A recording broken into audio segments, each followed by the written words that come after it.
Lalaki Gitigbas sayang silingan human kini nanaway labot sa giluto nilang lechon. Anya ang detalye. Samad sa liog ug likod ang naangkon sa biktimang si Amek Handok. Human Gitigbas sayang silingan nga si Eric Balyarda sa Astorga Santa Cruz, Davao del Sur. Nag-abot ang duha sa usa ka kumbira sa sitio Karubang ugat hinungdan kay gisaway kuno sa biktima ang suspect nga walay lami ang ilang gilutong lechon.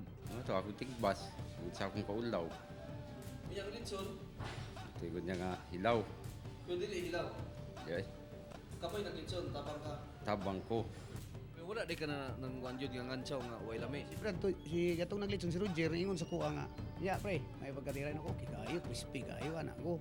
Mas nasako ang suspect kay giing na napud siya nga dako og kaon. Wala mo ko niya kay usog daw kumakaon daw. Naulaw ko kay tao. Ito ako tigbas, sa akong kaulaw. Italikod ko, tubang ko atong kauban ako duha.